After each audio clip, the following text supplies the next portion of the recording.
Hello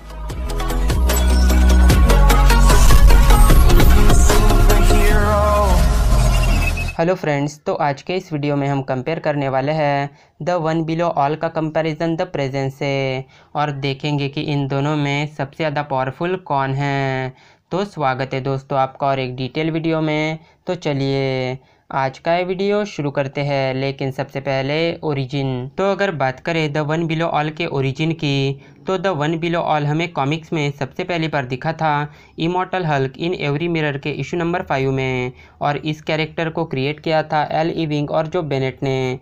तो the one below all एक ऐसी कॉस्मिक एंटिटी है जो नरक के सबसे नीचे यानी बॉटम ऑफ हेल में रहता है, और द वन बिलो ऑल के पावर से ही नरक चलता है, यानी हेल और उसके रूलर्स जैसे मेफिस्टो और ज़ेराथोस, इनके पावर का सोर्स भी the one below all he है। पर पहले द वन बिलो ऑल हमारे मल्टीवर्स में नहीं आ सकता था, क्योंकि मार्वल मल्टीवर्स और द वन बिलो ऑल के डायमेंशन को बस एक ही रास्ता जोड़ता है, जिसे द डोर ऑफ हेल यानी नरक का दरवाज़ा कहा जाता है। पर जब पहला गामा विस्फोट हुआ तब द डोर ऑफ हेल टूट गया, जिससे द वन बिलो ऑल अपने डायमेंशन से बाहर निकल गया, और तब उसकी नज़र पड़ी मार्वल मल्टीवर्स पे। पर खुद को इस यूनिवर्स में ज़िंदा रखने के लिए द वन बिलो ऑल को ज़रूरत थी एक फिजिकल बॉडी की, इसलिए the one below all possess कर लेता है हल्क को। पर इससे पहले द वन बिलो ऑल ने हल्क के डैड यानी ब्रायन बैनर को भी पोजेस किया है। तो अब अगर बात करें द प्रेजेंस के ओरिजिन की, तो द प्रेजेंस का कोई भी स्पेसिफिक ओरिजिन नहीं है, और द प्रेजेंस हमें कॉमिक्स में सबसे पहली बार दिखे थे मोरफन कॉमिक्स के इशू नंबर 52 में, और ये कॉमिक्स रिलीज़ हुई थी 1940s को। और कॉमिक्स में द प्रेजेंस हमें अलग अलग फॉर्म्स में दिख चुके हैं, जैसे द वॉइस। तो जब मोरफन कॉमिक्स में द प्रेजेंस सबसे पहली बार अपीयर हुए, तब उन्हें एक वॉइस यानी आवाज़ के रूप में इंट्रोड्यूस किया गया, और इस वॉइस को कहा जाता है the voice of God, the hand.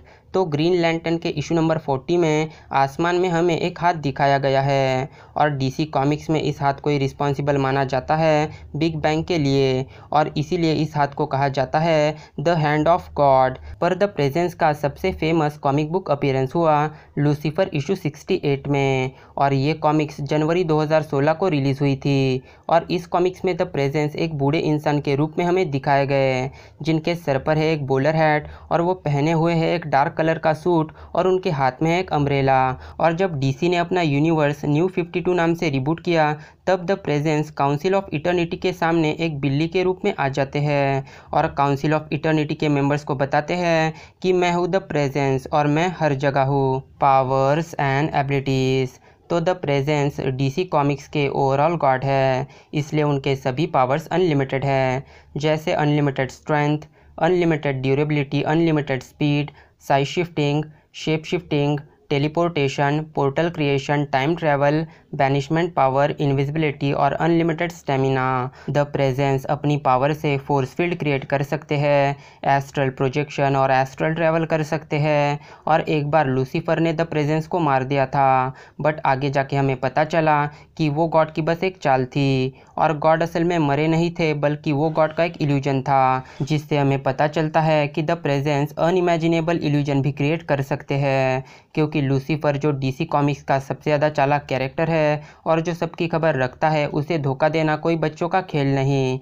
The presence अपनी पावर से energy, matter, molecules, souls, void, dark force, divine magic और रियलिटी को भी मैनिपुलेट कर सकता है। साथ ही द प्रेजेंस डीसी यूनिवर्स में किसी भी बीइंग को क्रिएट कर सकते हैं और किसी भी बीइंग को इरेज कर सकते हैं। द प्रेजेंस अपनी पावर से लाइफ, डेथ और लोगों की इच्छाओं को भी कंट्रोल कर सकते हैं। साथ ही द प्रेजेंस ओमनीपोटेंट यानी सर्वशक्तिमान है, ओमनी प्रेजेंट यानी वो हर जगह प्रेजेंट है, ओमनीसिएंट यानी वो इस यूनिवर्स और मल्टीवर्स में सब कुछ देख सकते हैं, और इमॉर्टल यानी वो अमर है। तो अब अगर बात करें द वन बिलो ऑल के पावर्स की, तो द वन बिलो ऑल के सभी पावर्स अनलिमिटेड है, जैसे unlimited strength, unlimited durability, unlimited speed, size shifting, shape shifting, invisibility, teleportation, magic control, reality manipulation, molecular manipulation, telepathy, telekinesis, mind control powers, element control और touch to death जैसे powers है। साथ ही जब the one below all ने Hulk को possess किया था, तब हल्क ने पूरे यूनिवर्स को ही डिस्ट्रॉय कर दिया था और कई सारे कॉस्मिक कैरेक्टर्स को भी मार दिया था, जैसे Franklin Richards, Galactus, mister immortal और मेट्रॉन। द वन बिलो ऑल अपने पावर से गैलेक्सीज और मल्टीवर्स को भी क्रिएट और डिस्ट्रॉय कर सकता है। और जब डॉक्टर स्ट्रेंज ने मेफिस्टो से पूछा कि क्या द वन बिलो ऑल को हराया जा सकता है, तो इस पर मेफिस्टो ने कहा था कि वो हम सबका सुपीरियर है, इसलिए ना ही उसे हराया जा सकता है और ना ही उसे मारा जा सकता है। द वन बिलो ऑल किसी की भी बॉडी और सोल को कंट्रोल कर सकता है, इल्यूजन क्रिएट कर सकता है और स्पेस टाइम को भी बेंड कर सकता है। The one below all demons की आर्मी तैयार कर सकता है, किसी को भी पोजेस कर सकता है और किसी को भी इमोर्टैलिटी यानी अमरता भी दे सकता है। और इन सब पावर्स के अलावा द वन बिलो ऑल ना ही ओमनीपोटेंट, ना ही ओमनी प्रेजेंट, ना ही ओमनीसिएंट और इमॉर्टल यानी अमर है। तो अब क्वेश्चन ये आता है कि इन दोनों में सबसे ज़्यादा पावरफुल कौन है।